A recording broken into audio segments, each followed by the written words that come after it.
We have been talking about the Indian DPDP Act and data privacy for long. Today we are going to start our series on the Data Protection Board of India, starting with an overview of the formation and the basic structure, functions and its relevance, and then we'll move on to the powers and responsibilities and the grievance redressal system that the Government of India is trying to form for the citizens of India to protect their data privacy. Welcome to my YouTube channel where you daily see new content on data privacy, and as I said, we are going to talk about Data Protection Board of India, its formation today. So it's a Government of India's constituted body, Central Government of India, no states have control over it. It is expected to be headquartered at a place decided by Central Government of India, which ideally should be Delhi, New Delhi. It would be the key regulatory body for the data protection of the citizens of India, with the primary objective that it would enforce the privacy law. It would take care of the rights of the data principals. There is a set of rights defined by the law that need to be taken care by the data fiduciaries, and the board would help ensure that those laws are taken care of and the data principals are safe. It would also oversee the data processing activities being performed by the fiduciaries. There would be a redressal system wherein if the data principal is not happy with the response it has got from the data fiduciary, he has all the rights to go to the Data Protection Board and lodge complaints against the data fiduciary.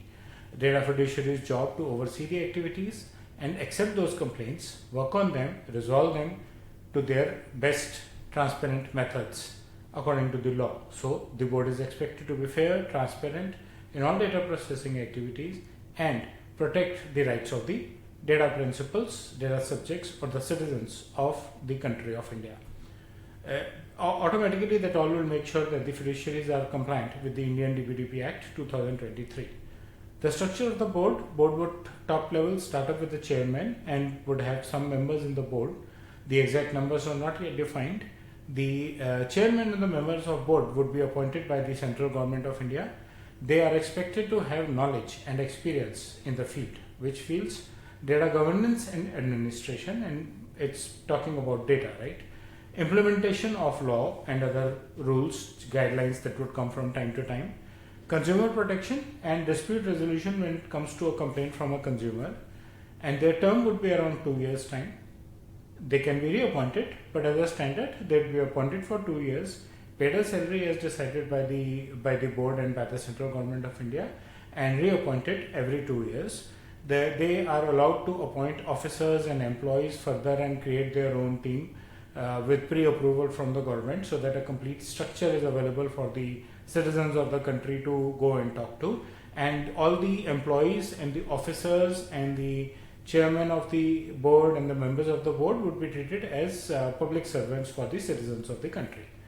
What are the key functions that are expected to be conducted by the Data Protection Board of India? They are going to be in a supervisory role for the data principals to help them protect their rights, supervisory role for the fiduciaries to make sure that they are compliant, so they will be monitoring the compliance standards. They would enforce the law. The data principal complaints would be enforced and taken care of, handled by them. Alongside with that, they would also help and resolve any concerns raised by the fiduciaries. Complaint raised by a principal may not necessarily always mean that fiduciary is at fault, so they have to amicably work between the two and see what is the right thing applicable as per the law, and accordingly guide the data principals as well as the fiduciaries, so that transparently the dispute is resolved and overall concerns are solved and the compliance is taken care of.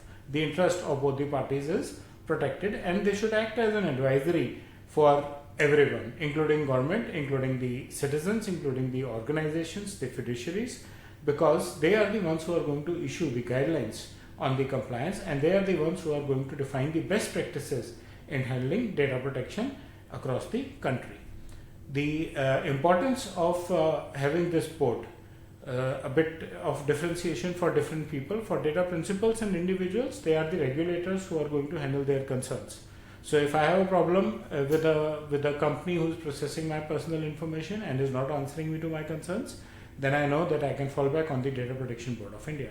If the fiduciary thinks the complaint isn't worth it, If the fiduciary thinks they have done the best and they don't know how to handle it further, they can fall back on Data Protection Board of India to take their advice and guidelines on the best practices around data protection policies, and for the accountability measurement and for how their compliances are met, they can go back to Data Protection Board of India, as they are the regulatory authority for data privacy compliances.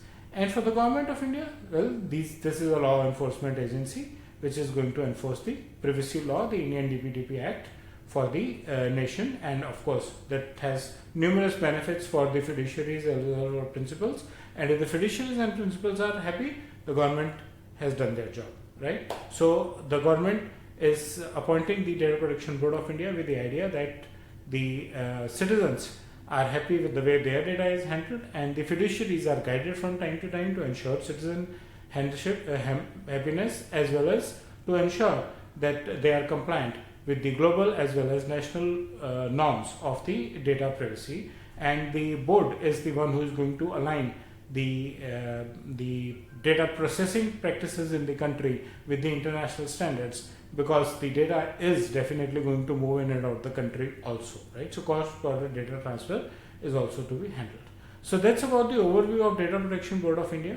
As I mentioned earlier, we are going to talk about the powers and the authorities, the responsibilities, and the details of the grievance redressal system expected to be created for the Indian nations and the Indian citizens. I hope you like the content of the video. Please press the like and the bell icon.